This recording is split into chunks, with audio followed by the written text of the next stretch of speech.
There's something about bringing a group of people together with a common vision and purpose, and ours is, we call it CTW, Change the World. There's something about it's my deepest core. Like, as I've matured and grown older, like, I just so passionate about it. Like, I wake up every day and it makes me so happy to go bring a group of people together and go try and help people around the world, whether it be commercially selling our product on the business side, or giving back and helping people elsewhere. This is Entrepreneurs the Playbook, where I give you access each week to the world's greatest athletes and executives about their personal and professional playbook and what has made them champions on and off the field. This is the Playbook.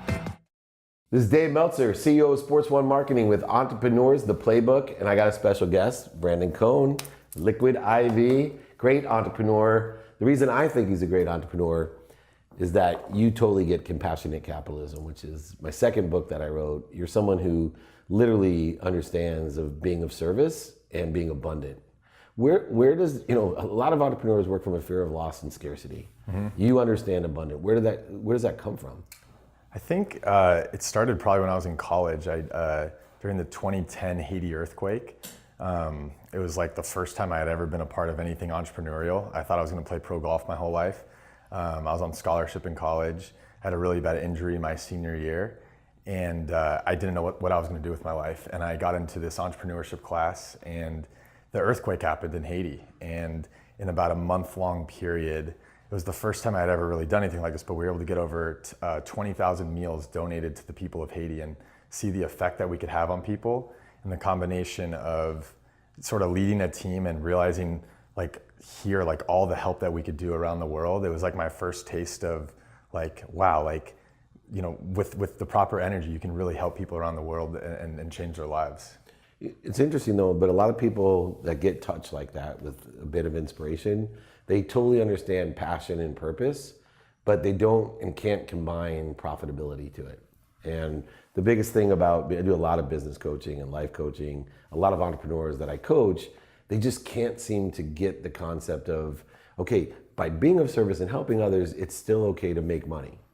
How do you reconcile making money and being profitable with the humanitarian efforts that you guys do? It's a challenge, right? Because like they can be opposing forces if you're not thinking about them properly. I have investors and a board of directors who want to make money, and then you have this mission-driven piece of the business, which is about helping people both here, domestically and across the country. But the way I think about it is like the more product that we can sell and the more that we can communicate that story to our consumers, the more people that we can help. So it's like there's like the vicious cycle, and then there's like, I call it like the happy cycle. Like the more that people can purchase our product and we can tell that story, the more that we can help donate more product around the world. And it's this sort of like the cycle of good, Yeah, and it's that philosophy of living in a world of more than enough, to have the confidence as an entrepreneur to sell, but also to have a purpose or a cause tied to your selling or your product or your service. Totally. It's not easy though. No, it's interesting though, it gets easier. And you and I were talking that in 2000, I think 18 or 17, 34% of all of your product was for charity. And now, obviously you sell way more, so the percentage is a little lower, but right. The amount of product that's being sent out to help people from the wildfires in California to foreign countries to a variety of other causes as they arise is tremendous. Now, I deal with a lot of athletes, mm-hmm. and you were on your way to being on tour, scholarship player at LMU, mm-hmm. senior, your whole life was guided by, playing golf, mm-hmm. which is weird because it's a very individual sport, very self-centered. A lot of people, I represent golfers, they're more narcissistic because they spend so much time alone totally. At the range playing. It's not like someone that's on a football team with 100 guys. Totally. How did this transformation, because you lived 2 deaths, I'm sure when you got hurt, you were probably completely lost. For a little, until I got involved with that Haiti project. Yeah. What was it that, like, the inspiration though, to turn the switch for you when you saw these people in need? Like, what was it that you said, hey, I should feed these? Because you're a college golfer. Yeah. You're like one of the last guys that I think would step up when you needed help somebody. I think that's probably what I struggled with the sport. To be honest with you, is I would say the good part about it was I just learned such a discipline. because it's not like you have pressure from really anyone else. It's like you can go practice when you need to. Like you got to schedule your tournaments, you got to travel. So I think the discipline I learned from it was incredible, and I still use that. But the part of it where I didn't have the team aspect is what I struggled with. And like, I mean, our team will tell you too, like there's something about bringing a group of people together with a common vision and purpose. And ours is, we call it CTW, Change the World. There's something about that it's my deepest core. Like as I've matured and grown older, like I just so passionate about it. Like I wake up every day and it makes me so happy to go bring a group of people together and go try and help people around the world, whether it be commercially selling our product on the business side, or giving back and helping people elsewhere. Actually, I just got a new tattoo, CTW. Nice, the world. I saw that. That's a great motto. Thank you. One thing about sports, especially golf and being an entrepreneur, is you have to deal with the word no, right? And I had a philosophy, I could tell you, Brandon, if you're only 25 no's from getting what you want, you'd be really excited when you heard no, and continually more excited. How do you deal, because you have board of directors, you have clients, customers. It had to help that you played golf, because there's a lot of rejection. No matter how great of a golfer you are, you fail in a lot. How do you deal with no today? It's something that I've been fortunate enough to build a small network of other entrepreneurs, like young entrepreneurs. And what you realize is that to get where you're going, you hear so many no's, over and over and over again. And to me, it's just, there's some relentless piece of me that just knows I'm not stopping when I hear that. And the way I think about it is it's just an opportunity it turns into an opportunity to get where I'm going a different way. And my dad always tells me this: fast failures are wins. So if you start to think of failure a little bit differently, it's part of the process to get to, you actually need to fail in order to learn, in order to come up with a different strategy that actually gets you to your win. So when you get in that moment when you think that you just failed, if that's part of the big win, all of a sudden your perspective changes on it, and you're like, oh, I need this right now in order to get my big win, in order to help change the world, in order to help people live better lives. This is perfect. Okay, let's figure out a way around it and let's move on. Let's figure out how to win. It's interesting you say that, because I always tell people you're made by the people that say no to you. Same philosophy, right? You're made by them. But moreover, how do you make people comfortable? It's a key point that a lot of people don't talk about. How do you make people comfortable with telling you no? Because your objective is a fast no, right? A fast failure, a fast no. Yeah. How do you make people feel comfortable that it's okay to tell me no? People are very awkward with that. It's a really good question. I think as our business has grown so rapidly over the last 3 years, you start to really respect and appreciate direct. I just don't need fluff or BS. We don't even have time for it, right? We've gone from 3 people to 6 people to 20 people. We've gone from one store in Venice, California, where I'm selling 1 stick at a time at a Whole Foods. We're in 20,000 stores now, right? I don't have time for crap. Just give it to me straight. And so I think if you can sort of cultivate that culture of, hey, tell me where we're at and we'll deal with it. And sometimes it's not going to be pretty, but we'll deal with it and we'll move on. I think that hopefully helps people feel comfortable saying yes or no, or whatever that feedback is. Yeah, there's a resistant energy that you have to be aware of and make people feel comfortable with. Does that directly relate to the fact that something you and I share is we meditate every day? You meditate 15 in the morning, 15 at night, man, something like that. Did some good research. Yeah. I do 20 minutes of theta in the morning. Why do you meditate? So again, with the speed at which everything is moving and the amount of pressure that I have on me, there's lots of things that happen every day that are out of my control. And when I can knock out in the morning, when I can knock out something that I control, when I win the morning, win the day, right? So first thing I do when I wake up is I go 15 minutes. I'm not an expert at it. I started it probably now 18 months ago, but I just do guided meditations. It helps me.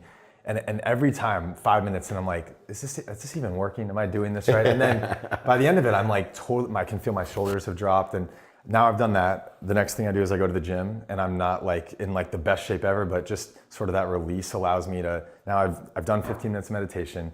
I've done an hour of working out. Now I come in and all the crap that gets thrown at me, I'm like, okay, I got myself under control, deal with it one at a time. And it's so funny that just getting out of that routine a little bit, right? Like if I miss a meditation or I miss a workout, like things can throw me off easier, right? Yeah. And so it's wild how helpful it's been for me. And then at night I do another 15 minutes, yeah. Yeah, knowing where your center is so important to get back to center.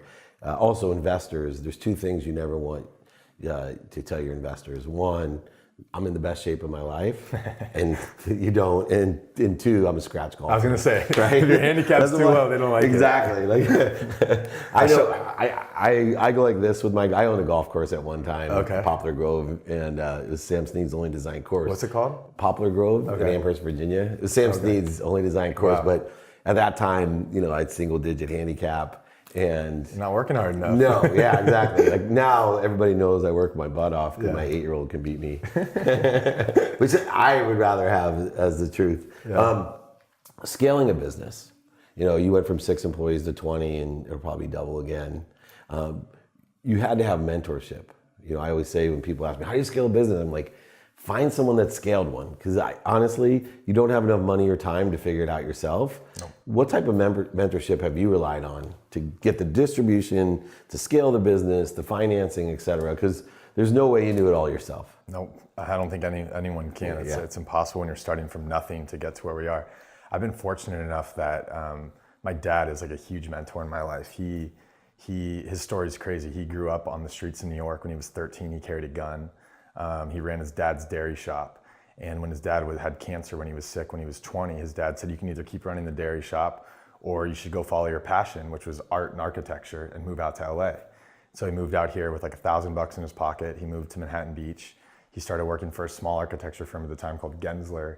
And after 35 years, he's now the CEO of the largest architecture firm in the world. And so he's instilled in me sort of this chip on my shoulder that I always have.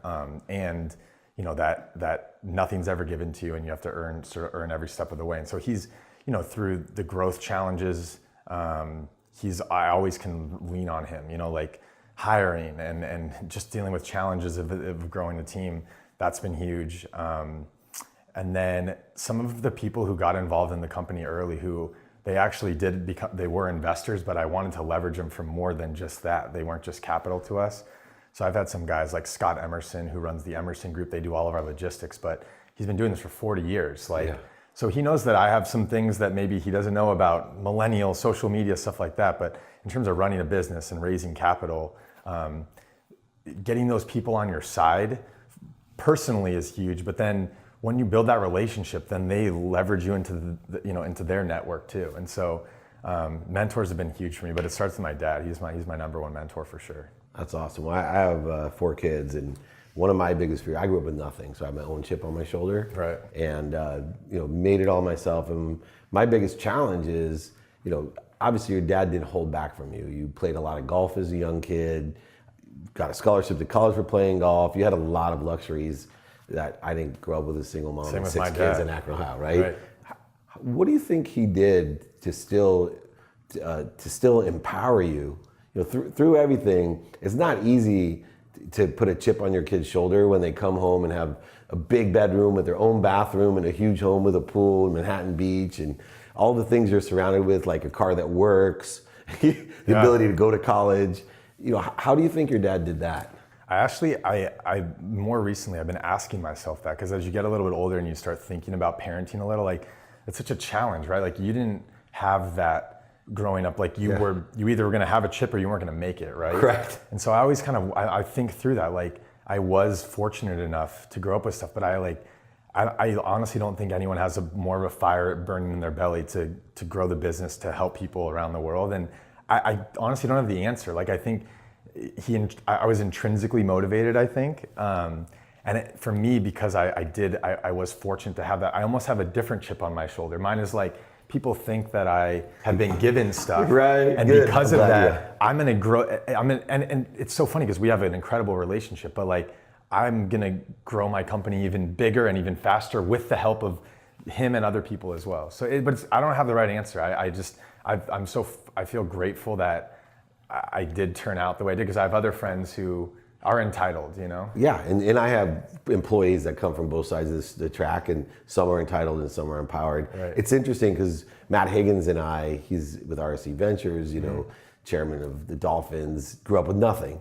And we joke around because we have a lot of friends, you know, like Steve Jones, whose dad obviously has a lot. Right. And we joke around going, well, we had huge advantages because either, like you said, we're going to have a chip on our shoulder and work really hard, or we're going to have nothing. There's nothing to fall back on. Right. But two, no matter what we do, we always get double the credit because it's always, oh yeah, well, you know, Dave's a millionaire, blah, blah, blah, and he grew up with nothing. Right. Right, where you have to fight the other side with like, yeah, of course. Like even in my head when you're saying your dad and everything, like, oh, what a huge advantage. But I'm smart enough to know that's not all it takes. There's plenty of rich dads out there that can't make their kids successful, and you should be really proud of yourself. Last question. Thank you. What legacy? This is a great company with great causes. You're so young, this won't probably be your last company, I have a feeling. What legacy do you want to leave when it's all over? It's a pretty deep question, but I think, and it can change probably throughout someone's life too. Right now, I'm so passionate about helping people. When I first started this, it was more about business and making money. And I realized the reason that I loved doing it, even when I was just selling one stick at a time at Whole Foods, was because I knew that in some way it was going to help, whether it was a mom who was running around all day and dehydrated, or a pro athlete or a business travel, like I was helping them. And then when I realized that I could take that and leverage it to help people who are not fortunate enough to have clean water and stuff like that, I love the idea that we're building a platform to actually help improve people's lives. Like I'm good, but what drives me more than anything is other people. That's why I love growing our team. It's why I love our mission. That's what, today's Monday, right? Yeah, Monday mornings are hard for some people. For me, I'm just excited to get after it. I really am. You rush to work, rush home. That's the blessing I wish for everyone. It's interesting, you know, as CEO of LiquidIV, you understand you're replenishing people, right? This is of service in itself, and you're kind of the spiritual IV, inspirational IV, not only for your business, the community, but also other entrepreneurs. Because I think it's really important. It's easy for older entrepreneurs to talk about giving back, and you know, there's certain times, but from the very start, you know, as you were growing up, this is what inspired you. And you know, I really respect the fact and admire that you're, in my book, Compassionate Capitalism, we call it merchant priests. There's just something as an inspirational IV that you are, Brandin, and whatever we can do to be of service, we're happy. And don't forget the two most critical questions as a young entrepreneur. One, how can I be of service, which you got down pat, but also, can you see any way that we can help you? And we're here to help as well. Entrepreneur, myself, whatever you need, let us know. I'm really proud of you and proud to have you on. This is Brandin Cohen with Dave Meltzer, CEO of LiquidIV, my new spiritual IV. This is Dave Meltzer, Entrepreneurs, the Playbook.